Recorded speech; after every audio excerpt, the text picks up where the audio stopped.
Remember, Mr. Senator Pangilinan, that I was acquitted by the court. Are you questioning the decision of the court acquitting this representation? You're a lawyer. I'm not.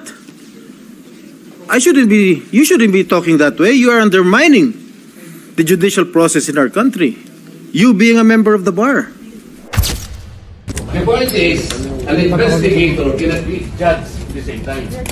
Do not judge. We are not judging. No, ang importante rito is the objectivity, sinasabi ko na sa'yo. Are you trying to steal the show? No.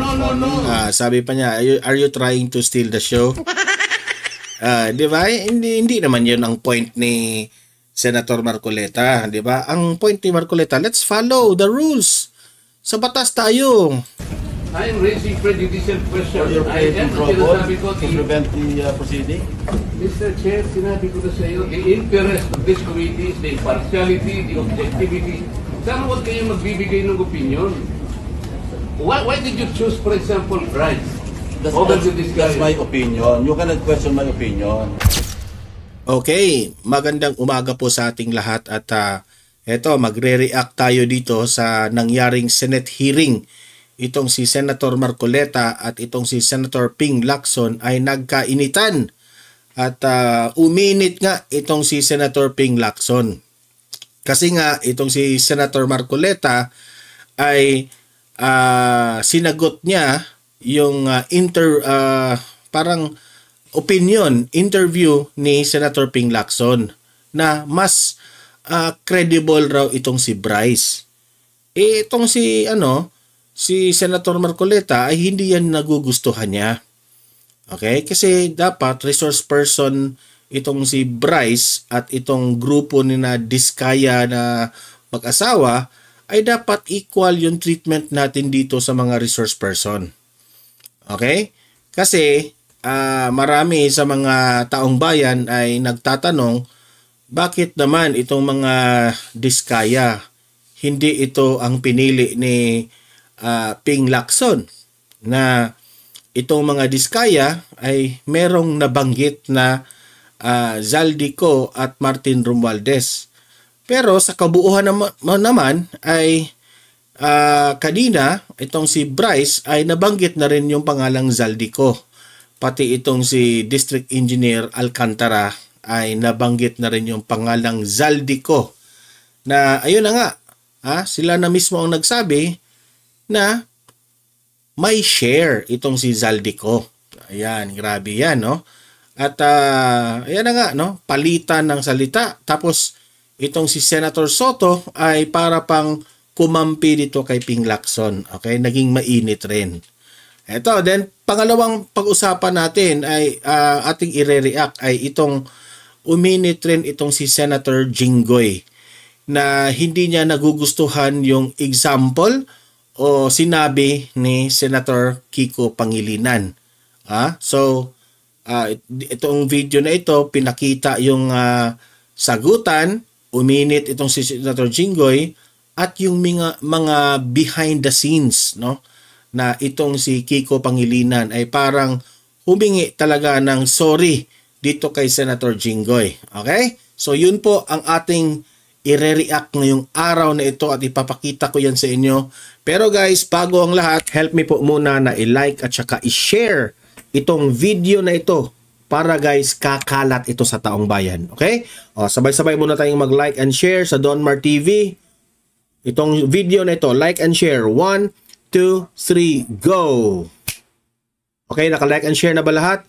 And also guys, sa mga bago pa lang dito sa aking channel, mag-subscribe na po kayo para lagi kayong updated sa ating mga balita. And at the same time, yung mga cellphone ninyo, ma-notify yan kung meron tayong breaking news, bagong uploads, o kung nagla-live ang ating channel.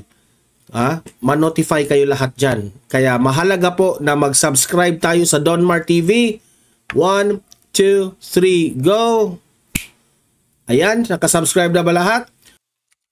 So, unahin muna natin itong video behind the scenes, itong sagutan ni Senator Marcoleta at ni Senator Ping Lacson. Ito po yung video. The point is, an investigator cannot be judged at the same time.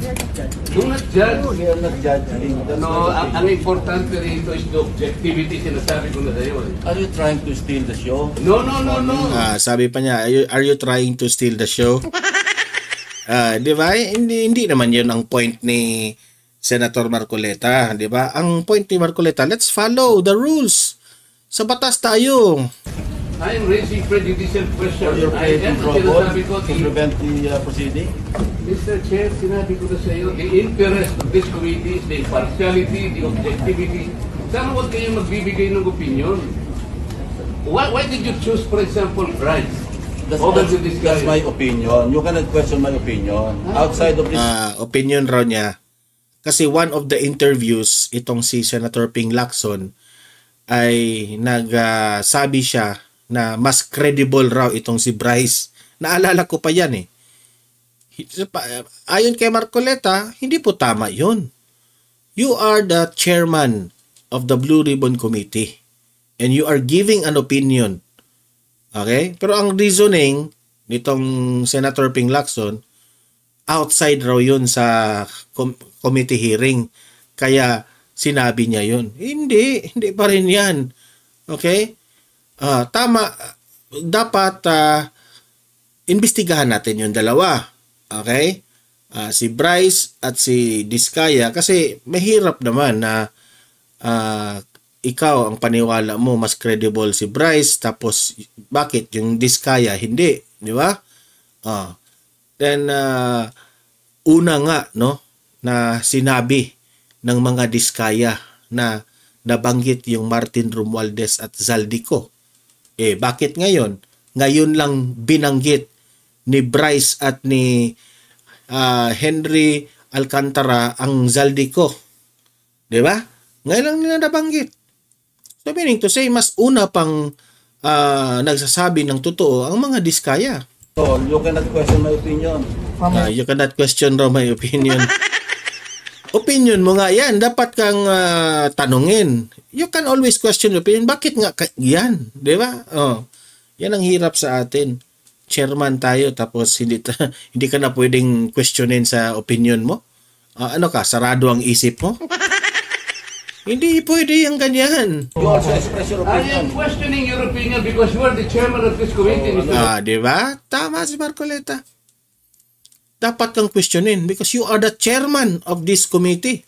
What's your prediction? Ang mangyayari nito, so, mas credible si Bryce kaysa Diskaya. Bakit ganon? Hindi. Why are we trying to prejudge this? Di ba? Why are we trying to prejudge this? Yan ang hirap sa'yo, Senator Ping Lacson. Inunahan mo na eh. Di ba? Bakit ba? Bakit si Bryce yung credible? Dahil ba binanggit itong si Senator Jinggoy at si Senator Joel Villanueva? And they are minority, and they are in the minority and kayo nandoon sa majority? Diba? Dati, naalala ko pa itong Senado, teamwork to eh. Si Hontiveros lang yung nag-isang loner dyan eh. Ngayon, nung dumating na ito si Bam Aquino, Kiko Pangilinan, itong mga Tulfos, magulo na itong Senado. Hindi, Mr. President, we are still in the process of investigation. If we are in the process of investigation, Why are you then so we should protective not of the judge. Diskayas? Why are you so protective? I am not protecting them. Mabuti sinabi mo yan, Mr. Chair. Protective raw. Bakit? Marcoleta, anong reason mo? Pwede ba natin i-record ito? Palagi niyong sinasabi, I am protective of the Diskaya. When I was chairman of this committee, sinabi ko na sa inyo, the only remedy provided under the law is for them to apply if they qualify under the process of witness protection program. That's all what I did. Isa pa yun isang argumento pa yun. Yung witness protection program na hinihingi ng mga Diskaya na hindi kayang ibigay ng Blue Ribbon Committee. Dahil sumang-ayon sila sa sinabi ni Secretary Remulla.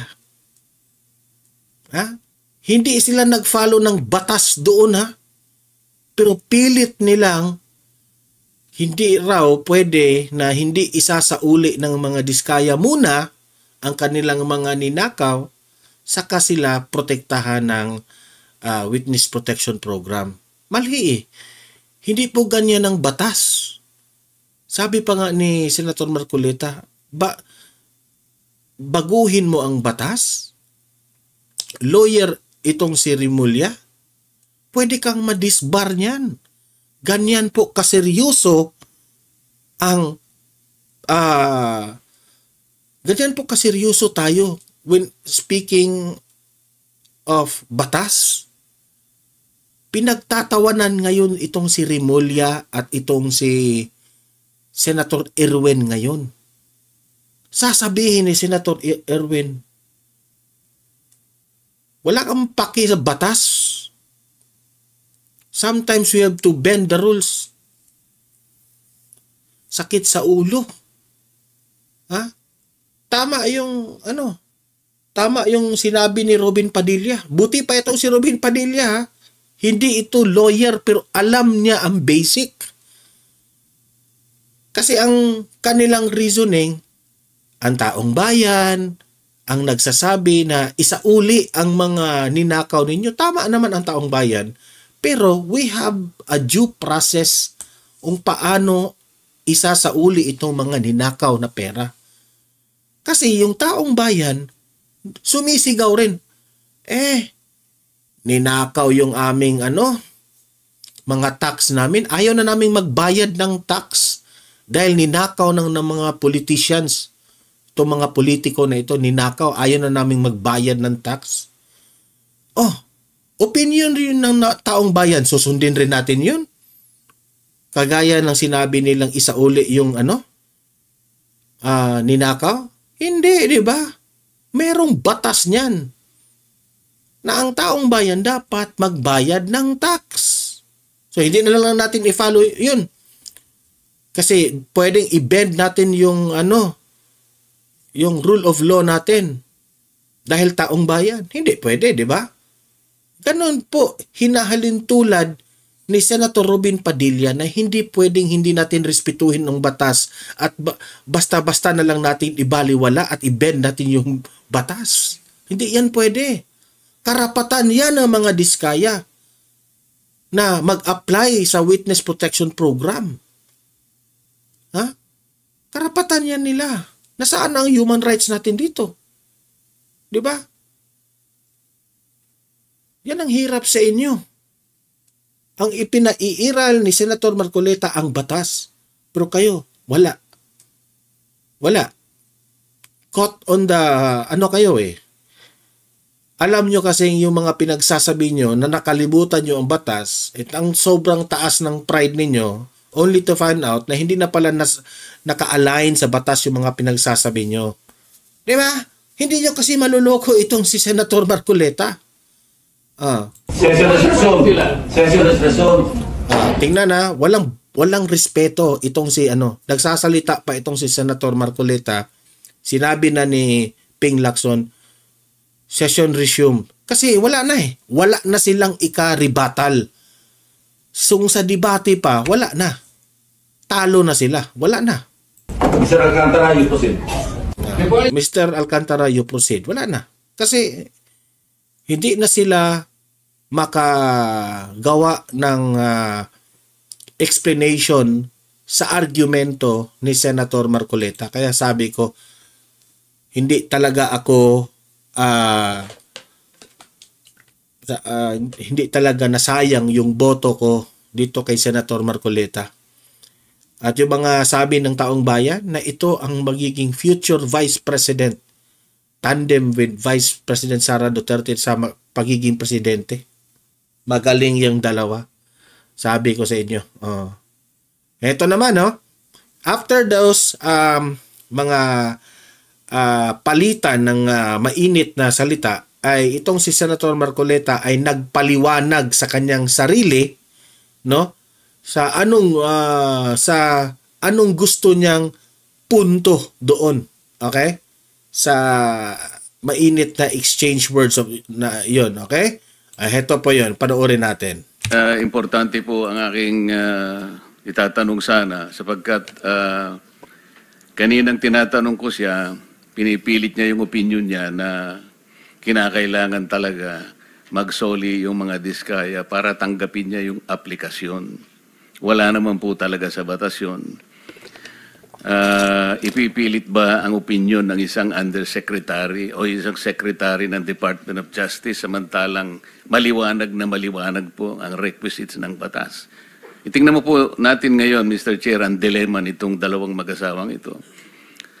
Narinig po natin ang supplemental affidavits nila. Sa aking palagay, very extensive revelation ng mga pangyayari na ating binubuksan ngayon. Ngunit dahil nga nagpahayag kayo ng opinion ninyo, ito po yung kanina pa pinipilit ko na parang na-discredit na sila kasi kung ikukumpara sila kay Bryce Hernandez, mas kapanipaniwala si Bryce Hernandez. Masasakripisyo ngayon, whatever is the quality o madidiminish ngayon ang veracity ng kanilang testimony. Ito po yung kanina pa gusto ko nang sabihin sana.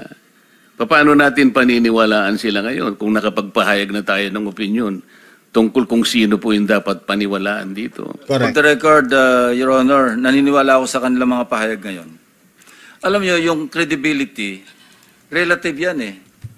At one point, si Bryce Hernandez, as I also mentioned, was not credible. He started becoming credible because of new revelations. Afterwards, he may not be credible again. Relative po yan eh. Kaya Hindi po, pwedeng, wala pong cast in stone na credibility, walang cast in stone, especially in a hearing like this. yung pinakamaingat nga po na gagawin natin, minumungkahi ko, Mr. Chair, na huwag na po tayong magbigay ng opinion. Makikita naman po natin sa pagdaan ng in the course of our discussion kung sino talaga ang maglilinaw na makikita nating nakakatulong sa ating pagdinig. Ito lang po ang gusto kong sabihin. Pangalawa po, ang mga diskaya lamang ang unang nagbigay ng sworn affidavit nung i-float ko po yung paraan na maaaring makatulong sila ng higit sa pagtuklas natin kung sino talaga yung mga proponents. Wala namang iba eh. Sila yung nakipag-unahan. At dahil doon, naimungkahi ko nga, sapagkat yun naman ay nasa batas talaga. Nasa Section 4 po ng batas ng WPP. Kaya po namin sila kinonsider. Ngayon, kung sasabihin po ng Department of Justice na kinakailangan pa palang testingin ang credibility, ang sincerity, yung goodwill, na wala naman po sa batas yun, paano po yung aplikasyon nila? So sa mga tweet, yung batas po, yung batas mismo na tinatadhana para sa mga ganitong klaseng pagkakataon, hindi po nabibigyan ng katuparan. Ang sinasabi po nila, kinakampihan ko raw ang mga diskaya. Hindi po, tuntunin natin from the beginning. I am very consistent. Ang batas po ang aking sinusunod, ang tinutuntun ko. Meron po kasing isang taong nagsabi, nag-intriga, nagpalabas ng kung anong klaseng intriga, na ako raw po, o maring hindi ako, isa raw mambabatas ang lumapit sa diskaya, humihingi raw po ng 1 billion pesos. Para po yatang nagkasundo sa 120 million na lang. Isipin po ninyo, kapatid po yata yun ng ating colleague, si Ben Tulfo. Yan, kakahiya.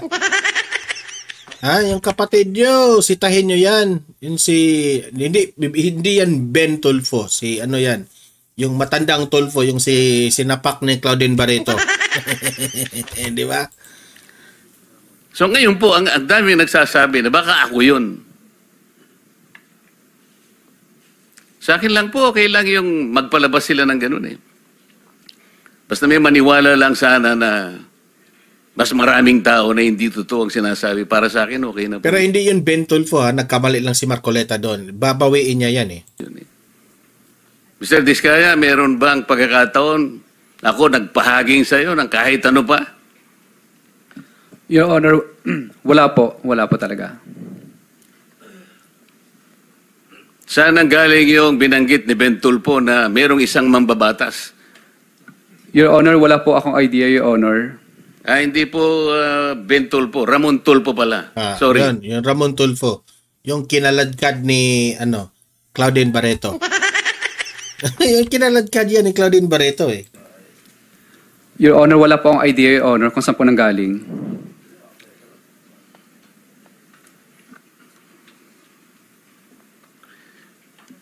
Balik po tayo dun sa sistema na gusto kong maging daan para maayos natin sa pamagitan po ng pagdinig na ito. Secretary Bonoan o kaya si Yusek Kati, kung sino man po ang pwedeng sumagot sa inyo. Natukoy na po natin kanina yung taba ng budget na halos 1 trillion pesos ay talagang naidagdag sa budget na hindi naman kailangan. At ngayon po, ito yung ating pinagtatalunan. Sino po bang may kagagawan kung bakit lumubo ng ganito ng budget na hindi naman natin kailangan? Itong question ngayon ni Senator Tulfo, ito na yung mga tauhan sa DPWH. Punta tayo dito ngayon kasi itong vlog na ito lang yung away ni Ping Lacson, debate ni Ping Lacson at ni Senator Marcoleta. Ngayon naman, ipapakita ko sa inyo, ito namang uminit na sagutan dito ni Senator Kiko Pangilinan at ni Senator Jinggoy Estrada. Ano bang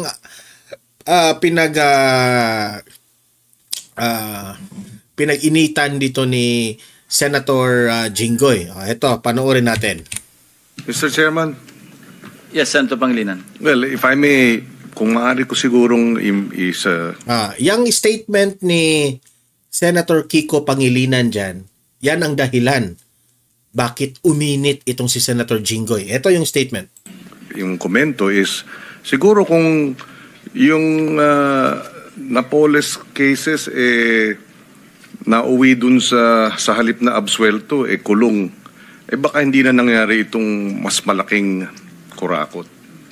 Plunder yung mga kaso nun nakakulong na nga pero na-absuelto. Ang kanyang pinariringgan dito si Senator Jinggoy. Wala nga siyang binanggit na pangalan pero very obvious. Okay? Dito uminit si Senator Jinggoy. Na-release ng korte, pinakawalan ng ating hudikatura. So, ang dulo nito lahat naman hudikatura So, kung maaari, maging sinyales din sa hudikatura na ang taong bayan pag nakitang mabagal ang hudikatura, baka pati sila irali ng ating mga kababayan. Well said, Senator Pangilinan. Ilocos Norte, to be known as the Bacara Ilocos Norte TESDA Training and Assessment Center, appropriating ito na yung rest back ni Senator Jinggoy. funds therefore, Senator Marcos. To the Committees on Higher Education and Finance. 1352, an act protecting the welfare of workers in the health sector by ensuring the provision of just and humane conditions of work and providing tax incentives for private employers, appropriating funds therefore, Senator Go. To the Committees on Labor, Health, Ways and Means and Finance. Senate number 1353. Pati si Bato uminit Puta. Galit na galit si Bato 53, an act strengthening the practice of midwifery as a profession in the Philippines, appropriating funds therefore and for other purposes, Senator Marcos. To the Committee on Civil Service and Finance. 1354, an act rationalizing So, nilapitan ngayon, nilapitan ni Senator Jinggoy itong si Kiko Pangilinan. the withholding tax rate on refined petroleum products, amending for the purpose Sections 57 of the National Internal Revenue Code of 1997 as amended, Senator Aquino. To the Committee on Ways and Means. Senate number 1355, an act providing for the exemption of refined petroleum importers from the bond requirement under Section 160 of the National Internal Revenue Code of 1997 as amended, Senator Aquino. Referred to the Committee on Ways and Means. There is additional reference of business. You may proceed. Additional reference of business resolutions. Senate Concurrent Resolution number 6. Concurrent resolution granting consent to Senate Majority Leader Juan Miguel Migs F. Zubiri to accept the Grand Cordon of the Order of the Rising Sun conferred upon him by the government of Japan, introduced by Senator Legarda. Approved. Referred to the Committee on Rules.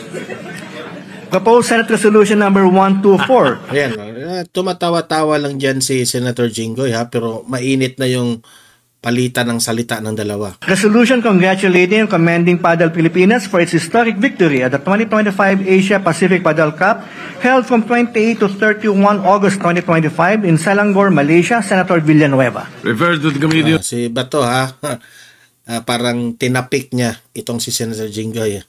Okay ka lang dyan. Baback up lang ako sa iyo dyan ha. Parang gano'n yung sinabi. Rules. 125, resolution expressing the sense of the Senate to declare the last week of September of this year and every year thereafter as the National Family Week. Senator Soto III. Approved later. Refer to the committee on rules. Resolution number 126, congratulating and commending the Philippine Padel national team for winning the 2025 Asia Pacific Padel Cup in Selangor, Malaysia. Senator Soto III.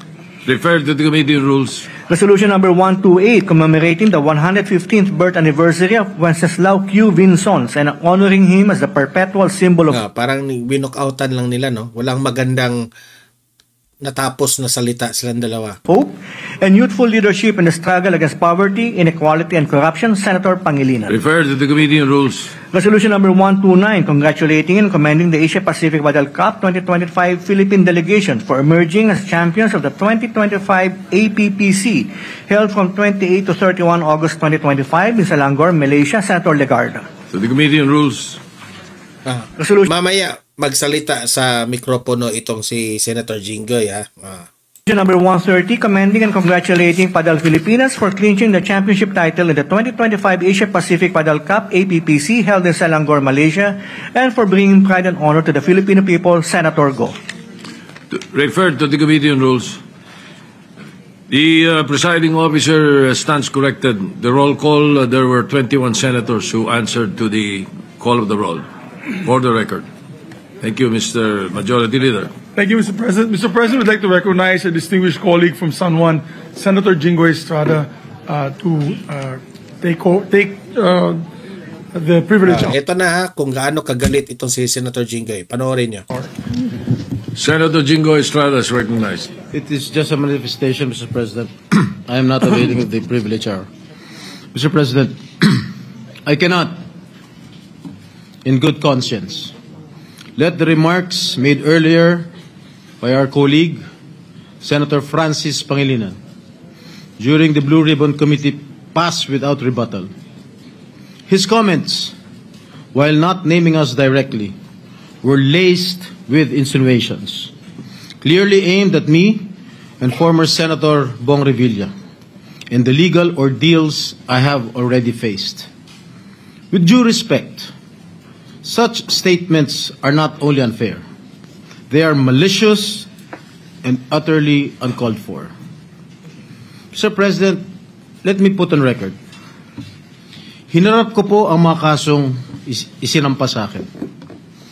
Dumaan ako sa mahabang panahon ng paglilitis, pagkakakulong, at pati na ang mabigat na stigma na idinulot nito. Hindi lamang sa akin, kundi maging sa mga miyembro ng aking pamilya na taon ding nagtiis ng pangungutya, pangmamaliit, at panghusga. Sa huli, napatunayan na walang sapat na batayan ang mga ipinukol sa akin na mga akusasyon.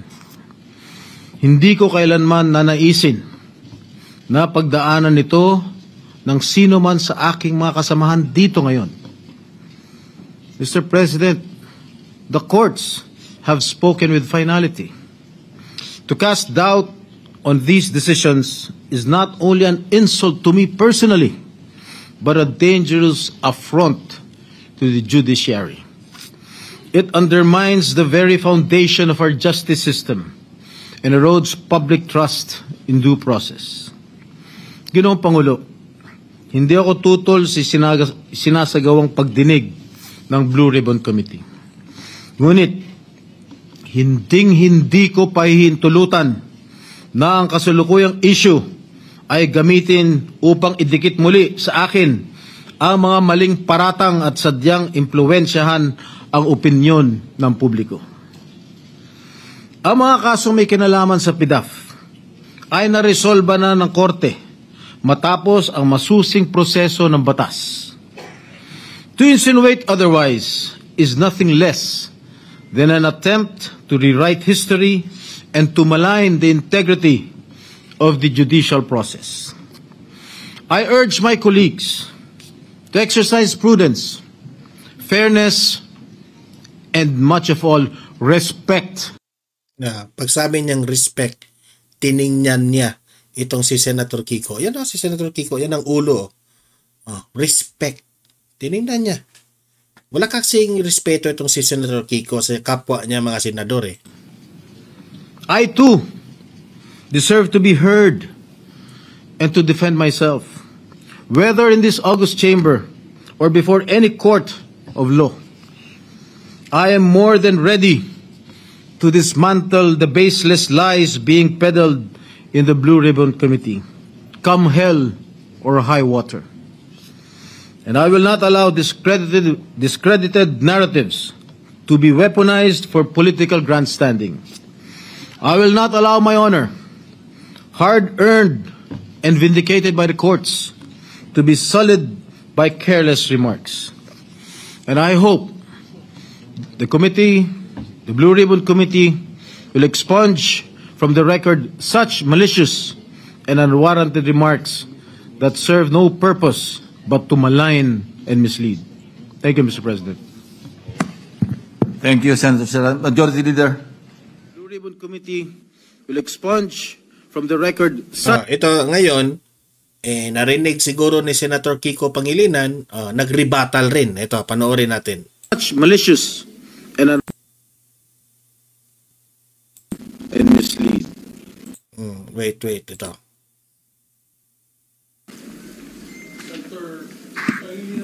Senator Francis Pangilinan is recognized. Thank you, Mr. President. Just a very quick manifestation. For the record, there was no intention of maligning any individual in the manifestation we said earlier during the committee hearing of the Blue Ribbon Committee. Pasensya na kayo sa audio medyo hindi maganda yung audio, pero pakinggan nyo lang yung sinabi niya. Wala pong personalan, gaya ng nabanggit ng Walang personalan, pero sinabi nyo na yung pinariringgan nyo na. Grabe. Butihing senador, wala po tayo. Dilawan talagang galaw nito. Yung pinangalanan. Humihingi tayo ng unawa. Dahil bago pa nung hearing na yon, tayo po ay humurap sa judiciary. Yung style mo kasi, dilawan yung sinabi nyong example mo kay Ping Lacson. At doon din na tinalakay at pinag-usapan ang problema ng conviction rates. Dito nyo talaga ma-differentiate yung committee hearing, Blue Ribbon Committee ni Senator Marcoleta at ni Senator Ping Lacson. Di ba? Dito mo ma-differentiate. Mas mabuti yung at mas magaling yung kay Senator Marcoleta. Kasi walang halong politika. Dito, sa kay Ping Lacson, dito na nag-away-away na ito mga senador na ito dahil away politika na naman. Partikular ng Sandigan Bayan, 47%. Gagamitin yung mga past issues para lang masira.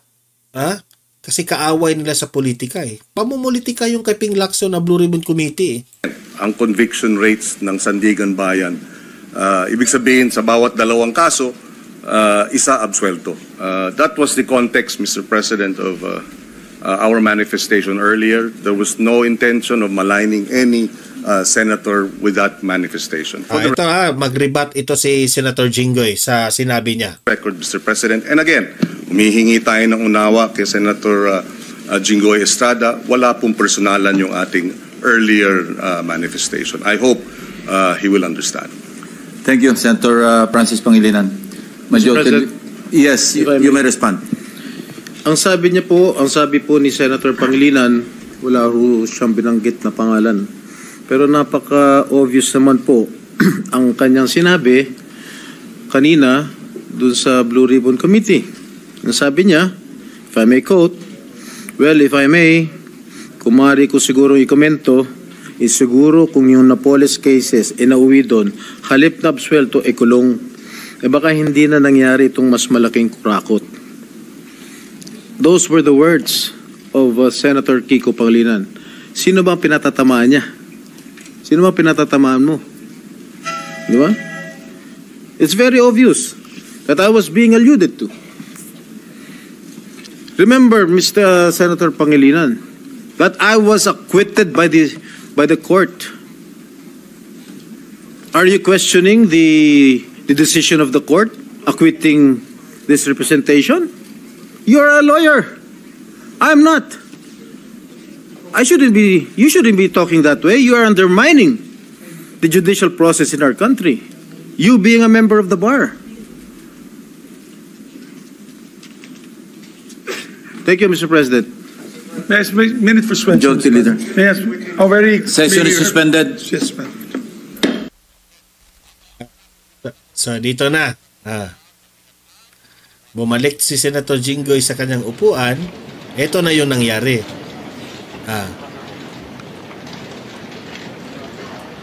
Parang pinakalma siya ni Senator Robin eh.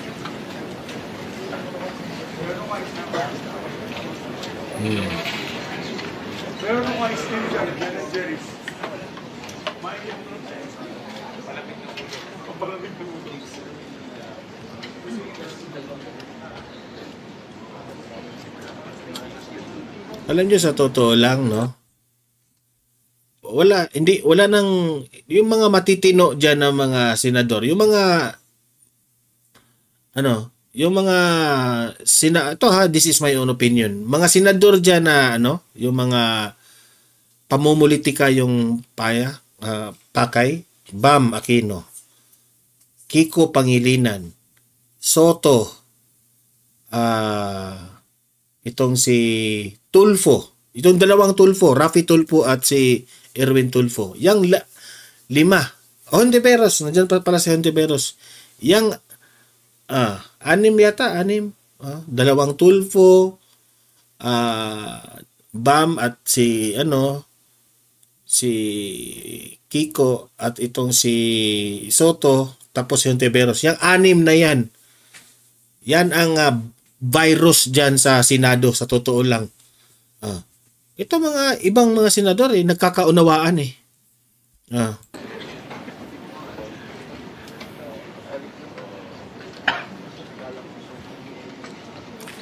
Si Marcoleta, hindi mo ma-question yan. Kasi makikipag-debate yan sa iyo kapag hindi mo sinusunod ang batas. Ganyan si Marcoleta.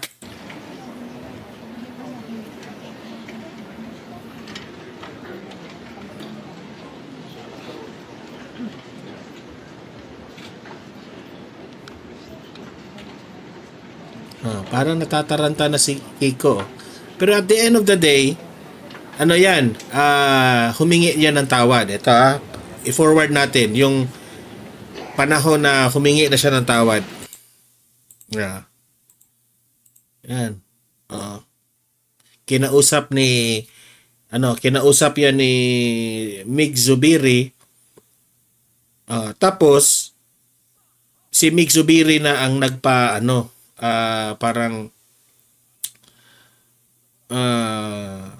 kino-coach niya yung dalawa. Itong si Kiko Pangilinan na mag-sorry ka na. Kasi mali mo naman. Baka gano'n yung sinabi ba? Tingnan natin. Forward. Lalapitan ngayon ni Mig Zubiri itong si Kiko Pangilinan.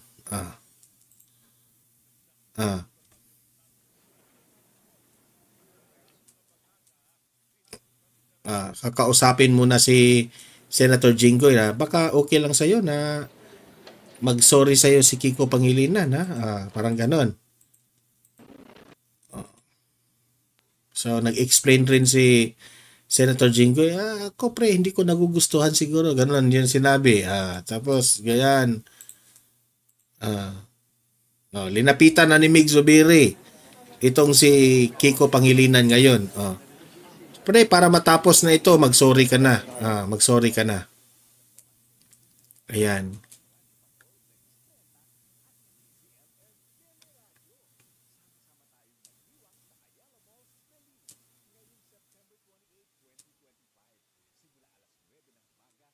Ayan. Usap sila. Diba? Nag-uusap na sila. explain pa itong kung anong siguro inexplain dito ni Kiko, no? Because itong si Senator Jinggoy is very sensitive on that matter about corruption. Kasi imagine, nakulong siya for how many years? I think 5 or 6 years ba siyang nakulong dahil dyan? Tapos na-acquitted, meaning to say, hindi po siya proven guilty. Okay? Hindi siya guilty sa corruption. So, naalala ko pa nga napaiyak itong si Senator Jinggoy. So, it is very meaningful sa kanya yung mga pangyayaring na-acquit siya. Ngayon na ibabalik itong issue na ito, no, ay hindi po maganda para sa kanya. And he is very sensitive about it. Buti na lang, linapitan mo pa. Ha? Kiko Pangilinan. Okay na, sabi niya. Sana naman sincere ka sa ginawa mo. Pero sa totoo lang, kahit na may ganito nangyari, plastika na yan. Diyan sa Senado, plastika na yan. Of the town of Lagonglong, Misamis Oriental, headed by Mayor Anjo Capistrano, together with... So, yun po ang nangyari. Okay?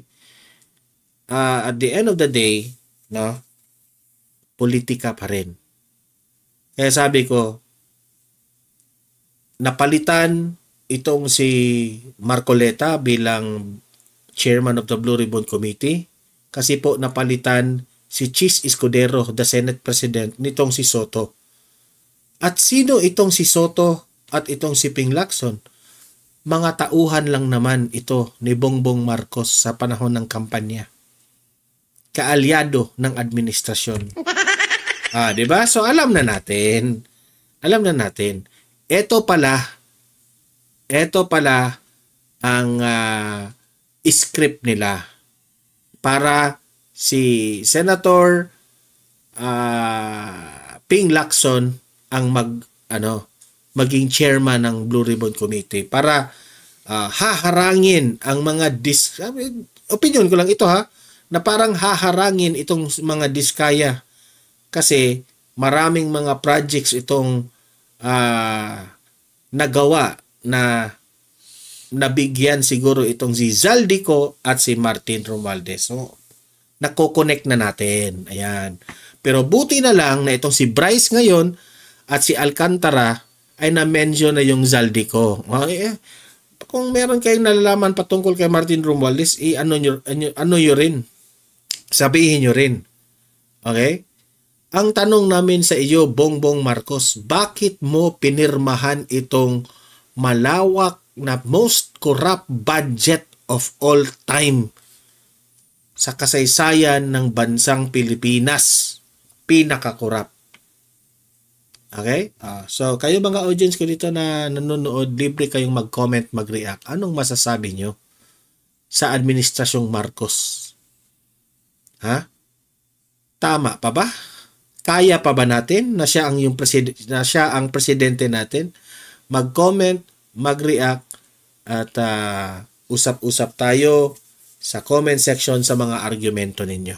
Okay? Don't forget na i-like at saka i-share itong video na ito para kakalat ito sa taong bayan. Marami po ang makaalam sa tunay na nangyari ngayon sa ating lipunan. At sa mga first time lang nanood sa aking channel, if this is your first time, subscribe na dito sa Don Mar TV. Libre lang, walang bayad yan. Updated ka pa sa ating mga balita.